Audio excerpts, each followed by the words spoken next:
Hey guys, this is going to be another video on Adolf Hitler and um, Nazi Germany. So in this video, we're going to discuss the Nuremberg laws, and then discuss the Holocaust, and then what are some lessons to be learned from these two things. All right. So again, this is going to be about Hitler, the Holocaust, and the Nuremberg laws. So if you remember Hitler, he became the ruler of Germany, and he was leader of the Nazi Party. And Nazi is from the German word for nationalism. And he became into Germany, and he was a pretty violent person. And remember, all of these guys are rulers with iron fists. They rule very, very harshly, very strict, and they're usually very violent. And that's what Hitler and Stalin and Mussolini, all those kind of guys are. They don't really like working well with others. They're usually pretty violent. All right. So the first thing, and you're going to hear, if you are ever interested in history, and if you like reading about World War II, you're going to read these. You're going to be reading these two things. And this is something called the final solution to the Jewish question. Remember, Hitler did not like the Jews. He thought that they were like an inferior people or like a lesser people. And he thought that they were like a threat to the German society or to the German nation. He believed Jews to be an inferior race and a threat to the pure German nation. Remember, Hitler thought that the German race was the purest and the best kind of race that there was, and he thought that Jews should not be a part of it. He thought that if the Jews were part of their nation, that might like make the German nation worse. And he thought Jews should not be a part of them. He should either put them in prison, or ultimately what he did is he killed a lot of them. And this thing is called anti-Semitism. That is what kind of like a hatred for the Jewish nation is called anti-Semitism. So because of Hitler's and the Nazis' hatred for the Jews, they passed this thing called the Nuremberg laws in 1935. What those were is that they took away the Jewish right, or they took away a lot of rights and a lot of things from the Jewish people. Like, for example, they took away their right to vote, took away their right to hold public office. Like, if they wanted to be a mayor or something, or maybe a city councilor, a Jew cannot do that in 1935 and onward. Jews could not marry Germans. Jews could not attend German schools, or they were kicked out anyway. And they couldn't even go into certain shops. They would have signs like in their windows, like Jews not allowed, or something like that. And they would have to stay out. You can kind of think of it like, you can kind of think of it like maybe in America, slaves or black people were not allowed to go into certain shops. They had to stay away or be separate. Now, they weren't, kicked out of the country or killed like they were in Nazi Germany, but you can kind of make some similarities. Black people in America were not considered equal. And the same thing is right here. Jews are not considered equal to Germans back in the 1930s and 1940s. It's not like this today, thank goodness.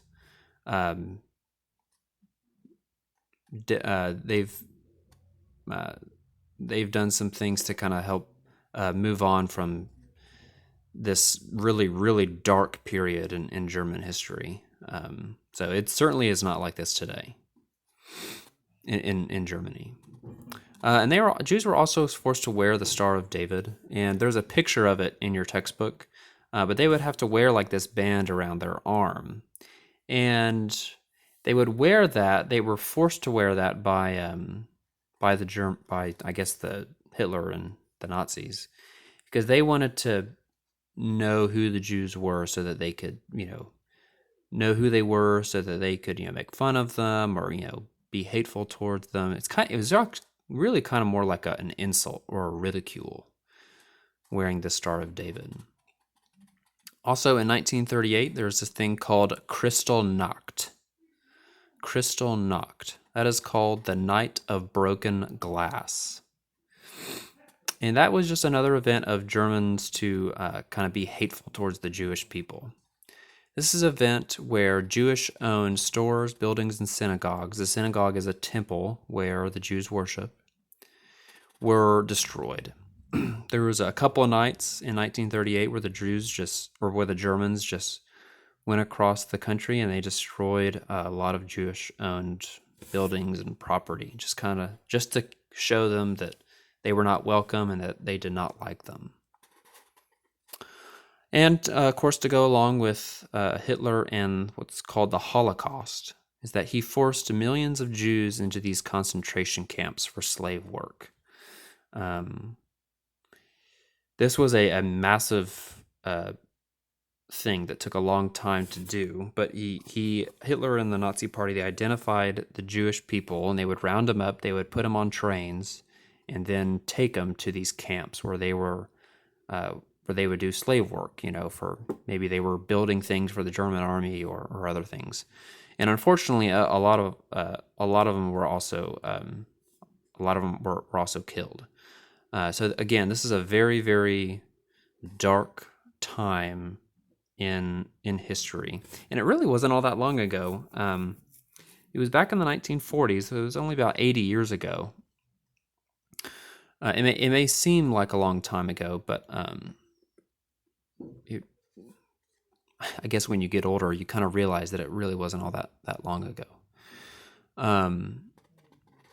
But so they were done that. So the Jews were moved into these camps, and a lot of times the Jews, and you'll know this as you get older, but the Jews, they would have this number that would be kind of painted on their arm, maybe like a 5-6 digit number, and it's just a number, and it's kind of like that was also very much kind of like an insult, where Jews were kind of branded like cattle. If anybody's ever been on a farm and like you brand like a cattle with maybe a number or maybe like the logo of a cattle ranch or whatever, well, they would kind of do that to the Jewish people. They would write a little number, like a little tattoo number on their arm, just to show them that they were Jewish and that they weren't a real person. All they was just a number.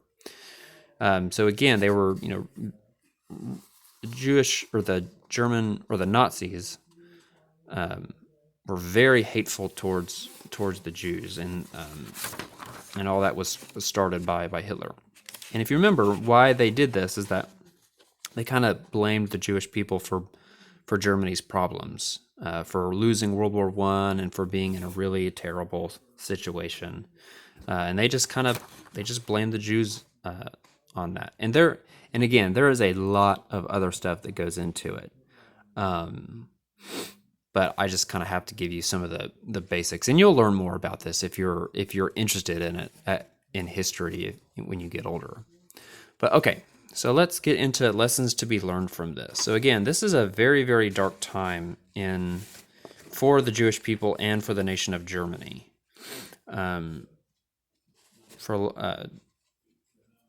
Germany still, in a way, still feels the scars from this because of the terrible things that were done.